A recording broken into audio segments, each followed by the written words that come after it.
You're going to hear some things that have already been stated, but it's important that you hear it from the perspective of his family.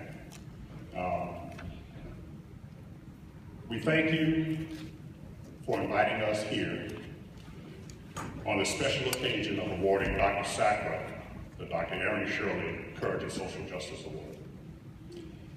It's a pleasure to be back at MAC. For those who don't know, I served as CEO of Tampa Community Health Centers for 10 years, so this is home for me as well. Tom and Claudia asked that I take a few minutes to remind some of you and to inform the others as to why this award is named after my father and why it's relevant to all of you today. Dr. Aaron Shirley was a member of the Institute of Medicine of the National Academies of Sciences. He was awarded the MacArthur Fellowship, also known as the Genius Award, for outstanding service in public health and medicine. He received the Herbert N. Nichols Award, presented by the Association of Medical Colleges. He served on First Lady Hillary Rodham Clinton's task force. He has named in his honor the Dr. Aaron Shirley School of Public Health at Jackson State University. He has named in his honor the Dr. Aaron Shirley Endowed Chair for Health Disparities at the University of Mississippi Medical Center.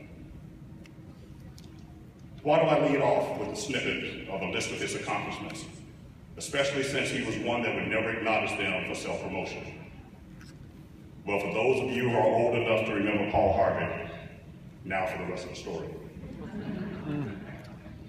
Who was Dr. Aaron Shirley, and why was this award so fitting for NAC to name it in his honor and have his family come here and be with you today? Simply stated, his life's work is directly and or indirectly responsible for what you have chosen to do in your current respective professions. His dedication, his commitment, his vision has helped craft many of the timeless policies and legislative acts that have you as members of your community health center associations and the National Association of Community Health Centers come here each and every year. Born in Gluckstadt, Mississippi, and growing up in one of the most racially charged eras in state, he decided at an early age to dedicate and risk his life by breaking down racial barriers to ensure that all had the right to vote, the right to a quality education, and the right to health care. After graduating from Meharry Medical College in Nashville, Tennessee, he and my mother relocated us to Vicksburg, Mississippi, where the courage in social justice began. Medgar Evers, Martin Luther King Jr., Fannie Lou Hamer, Doctors Aaron and Ollie Shirley should all be spoken in the same breath. He, along with my mother, placed their lives on the line every day by working tirelessly in the national civil rights movement.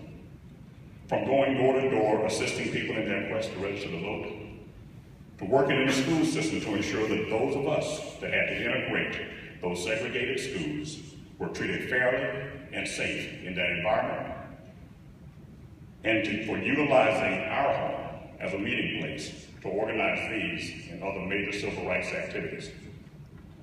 They wrote, they published, and sold what I call an underground newspaper, the Vicksburg Citizens Appeal, providing the alternative media information to the African American community. Being chairman of the Mississippi Freedom Democratic Party for Warren County, he and my mother took my brother and me to the Atlantic City 1964 Democratic National Convention, where history recorded Fannie Lou Hamer's famous quote, "I'm sick and tired of being sick and tired." These activities led to daily threats on our lives. He ultimately had to teach my brother and I how to shoot at a very early age. We often had to ride shotgun with our father as he made house calls in the middle of the night to people who otherwise would not have access to health care, all while constantly being threatened. In 1965, my father became the first African American pediatric resident accepted at the University of Mississippi Medical Center. The first year of his residency, he commuted from Vicksburg to Jackson, traveling along those Mississippi dangerous highways.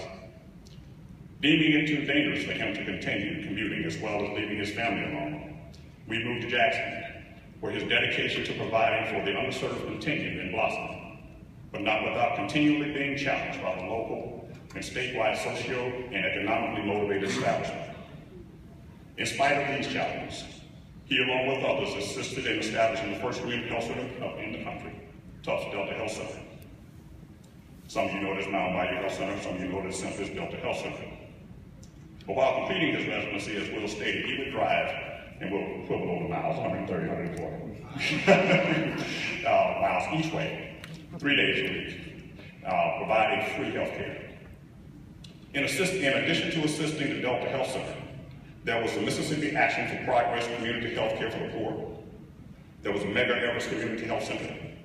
There was a G.A. Carmichael Community Health Center. And there was a Jackson Hines Comprehensive Health Center, for which he served as executive director for over 25 years. And among numerous successful programs, he established the first school-based clinics in the Jackson area. His departure as executive director of the Jackson Hines Comprehensive Health Center allowed him to expand the breadth of his impact on the medically underserved and economically depressed in the state of Mississippi, the nation, and internationally as well. In 1995, he founded the Jackson Medical Mall by renovating a rundown 1 million square foot shopping mall. This now state-of-the-art, first of its kind, one-stop shop medical complex provides virtually access to essentially every primary and specialty care service to the residents of the Mississippians, all under one roof. Because of the success of the Jackson Medical Mall, countless national and international healthcare professionals and dignitaries visit the mall annually, including such major philanthropic organizations as Robert Wood Johnson and Eisenhower Foundations, looking to determine how they can support replicating this activity nationwide.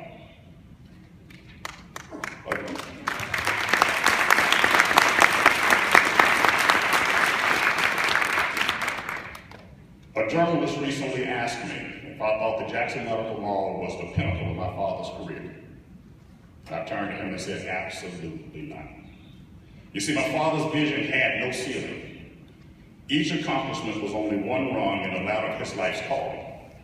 He recognized that successful as the Jackson Medical Mall is, there's still a segment of the Mississippi population that couldn't access the medical and social services offered there as they had very little means to travel to Jackson. Prior to his passing, he developed a statewide community health worker concept that he learned from several State Department-sanctioned visits to Iran over the last few years. His commitment to improving the health status of the residents of Mississippi didn't let multiple visits from the FBI deter any of his trips to Iran. In such, he was successful in obtaining an MOU with Shiraz University and Jackson State University that developed a recognized community health worker curriculum, with several community health workers now actively working out of several health houses in communities across Mississippi, making a difference in many lives. His legacy lives on. In closing, I'd be remiss if I didn't acknowledge that with all that he accomplished locally, nationally, and internationally, he never lost his role as husband, father, or brother. To Dr. Sacker, it's an honor to have you receive this Dr. Aaron Shirley's Award as a living testament to what he believed in and dedicated his life to. Thank you.